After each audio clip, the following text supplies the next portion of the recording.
karaoke là tiếng. Bấm karaoke bị mất tiếng. Bấm chứ karaoke. Tào lao bấm chưa biết á là không bao giờ có tiếng nhạc, không bao giờ có tiếng Quên nhạc. chưa biết rồi. Mày gì vậy? Biết lắm trời. Bấm chưa biết á, đừng có bấm karaoke. Biết rồi. Chạy thôi mà. Bài này là bài một của mình. Hai nó mình chia nhau. Gì đái vào bài gì này. Tào lao. Phải mở cửa trong cái lọc. Đây. À, tao với Quy nói có ngày là kiện cho là nó chết gì cái cửa này nè. Chết lắm vậy. Mẹ rồi. Em nữa. Vậy thôi cái cổng dây điện đó em kéo lên em còn sao đừng có cho nó xuống cái cửa. Nè nè chó. Anh cần cháu lắm. Quay Huy ơi.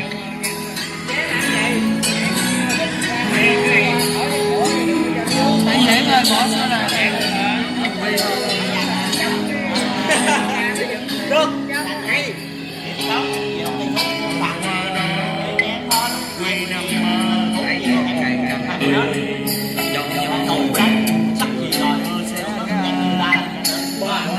Anh bao lâu người một Quy chặt chiếu nha. rồi.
nữa. Hai đường ngay cái bài tụ rồi chết. Mà con tao nữa vậy.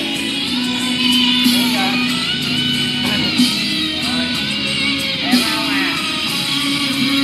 Lớn rồi nha, không có nói dốc nha. Được đây chạy. Tỉnh rồi. Không có nói dốc nha. Thôi.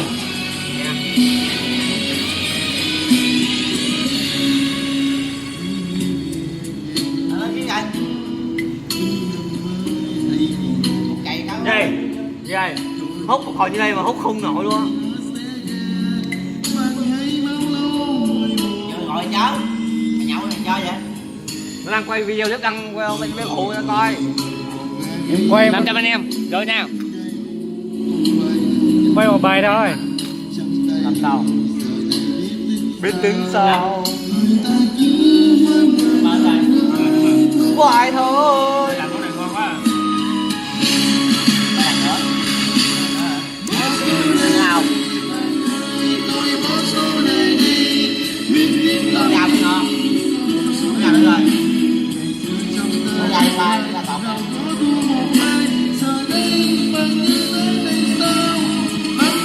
Nó ra tổng rồi. Tại sao á? Cái tô nữa. Đại nha. Đi nhớ vô được.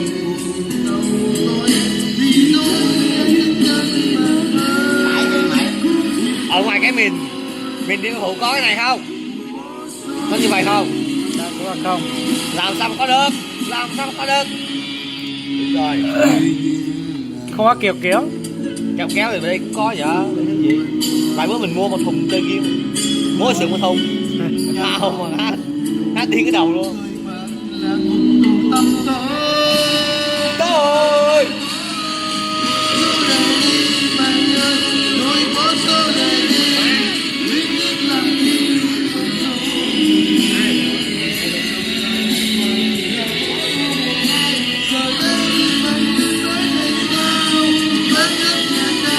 Lát có nhận con này không? Có nhận con này không? Có. Cái này có. Không. Chấm nào có chấm nào? Có. Qua